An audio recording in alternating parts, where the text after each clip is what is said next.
City news वसा जनसेवेचा।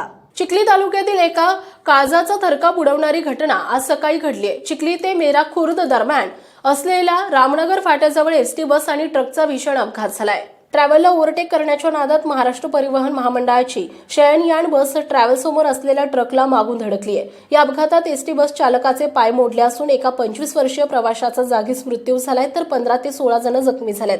ही घटना 9 फेब्रुवारीच्या पहाटे 5 वाजण्याच्या सुमारास हा अपघात झालाय। MH14 LB 0544 क्रमांकाची महाराष्ट्र परिवहन महामंडळाची 2 महिन्यांपूर्वी नव्यानं सुरू झालेली पुणे ते शेगाव ही शयनयान बस पुण्यावरून शेगावला येत होती। रामनगर फाट्याजवळ खासगी ट्रॅव्हलला ओव्हरटेक करण्याचा प्रयत्न करत असताना ट्रॅव्हल समोर आलेला मालवाहू ट्रक अचानक लेन बदलून एसटी बसच्या समोर आला। एसटी बस ओव्हरटेक करत असल्याने वेगात होती ती साखरेची वाहतूक करीत असलेल्या ट्रकला मागील बाजूस धडकली। या भीषण अपघातात बसच्या समोरील भागाचे मोठे नुकसान झाले।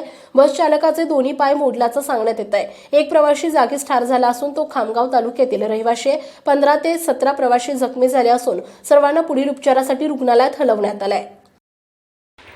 किती प्रवासी होते त्या गाडीत? 25-30 प्रवासी होते। असं का? जागेवर एक गेला होता आहे ना? सिरियस किती आहे त्याच्या?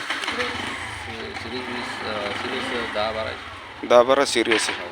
काही बुलढाण्यात बोलावले, काही प्रायव्हेटमध्ये पाठवले। असं का? जो वारले ते कुठले होते? दुर्गडगाव। असं का? म्हणजे जाण्याच्या याच्यावर आहेत का काही त्याच्यात आणखी? नाही, एवढी सिरियस नाही तुम्ही। नाही का? एक ड्रायव्हर सिरियस आहे, पण ते चांगला आहे म्हणतो तुला। काही बुलढाण्याला पाठवले का? काही बुलढाण्याला पाठवले, काही इथं प्रायव्हेटमध्ये पाठवले। 4-5 जास्त सिरियस होते वाटते त्याच्यात काहीतरी? हो, 4-5 जास्त सिरियस होते, ते ट्रान्सफर केले। असं का? तिथं म्हणजे याचे आले होते का? सहकार्य केलं होतं का लोकांनी शेजारच्या? गावकरी लोक आले होते आणि पोलीस फोर्स पण आले होते। असं का?